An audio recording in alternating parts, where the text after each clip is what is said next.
Well, we now learn, it's official, we've all known it, we've all felt it in our lives, particularly if you happen to be involved in small business or farming or setting up any big business for that matter. We all know it, the Australian economy is going backwards. James, officially now, we now learn from the stats and the graphs and everything else that Jim Chalmers and Anthony Albanese have driven this country down, down, down. Well, yeah, you know, Rowan, you said a moment ago you were talking about the burden being eased on people, and that may be the case in the United States where Donald Trump is president. But here in Australia, where we still have the Anthony Albanese regime, things are going backwards, and the numbers confirm it. So we've got an election coming up. Do not be fooled by what they will keep saying, which is that wages are going up and that people are doing better. The numbers here now prove that our standards of living are going backwards, not only in real terms. You know, we are now back to where we were several years ago before the pandemic in terms of our real disposable income. That's the real money you have in your pocket and what that money can buy. But we are also falling behind in relative terms other major economies, particularly the U.S. So we are becoming poorer in real terms and in relative terms, and that's all on Labor's watch due to their high spending and their mismanagement of the economy.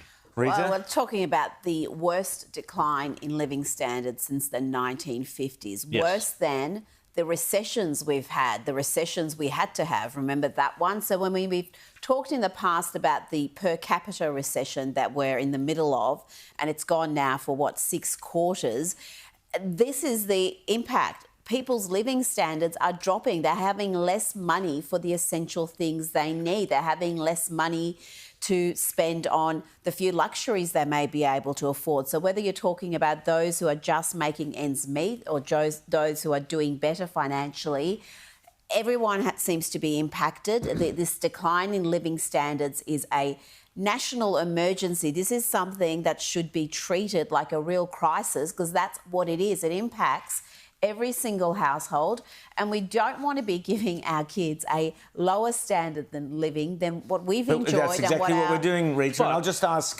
we'll just get our team to put those two graphs back up again, or a couple of them. The first one, which shows the living standards have come to a shuddering halt, which shows right at the top of the chart. It'll come up on the screen in a second. There you go. You see the living standards. There's the Australian history that we've all lived through, all those great years of our lives going up and up and up, and then you get to a peak. Then you get the Albanese government coming in, and wow, look right at the top of the chart there. There's your big, big fall down. And what we're seeing there, as Rita said, you know, worst decline in living standards since the 1950s. There's a reason for this, and the reason is very simple. It's that Jim Chalmers is a clown. He is clueless. He doesn't know what he's doing. They're spending more and more and more money at the same time as the Reserve Bank, whose job it is to make sure that inflation is kept under check. They're trying to keep inflation under check here, while at the same time, the Labor government, Chalmers, is spending money here, which is driving up inflation. It's a circus act. It's a clown act. Rowan, you're missing out one bit here. You're missing out one bit. Energy. Yes, so it's of not course, just energy. it is not just the spending money that is doing it. It is the deliberate attempt to make your energy bills higher through the renewable transition that everybody knows is costing more money. You know, we saw Ted O'Brien revealed the figures from the economics firm the other day. $500 billion more that renewable transition is going to cost us, and that's before it hits our bills. This is the great threat to Labor at the next election. It is that people have less money in their pocket now than they did under the coalition. Rita, let's look at the second graph again, which shows Australia compared to the rest of the world. And I think this is the real point. That's us, the reddish line at the bottom. Look at the rest of the world going gangbusters, and look at us falling behind over the last couple of years. What happened in the last couple of years, Rita? Anything in particular? Well, we had a radically left Labor government come in, a government that told us they were going to be moderate. Remember Anthony Albanese, front page of the Daily Telegraph, telling us, I'm not woke. My agenda's for the mainstream. It's not economically for the mainstream, and it certainly isn't culturally for the mainstream. We saw on night one introducing the Voice. They were obsessed with the Voice for a good 12 months until it failed abysmally.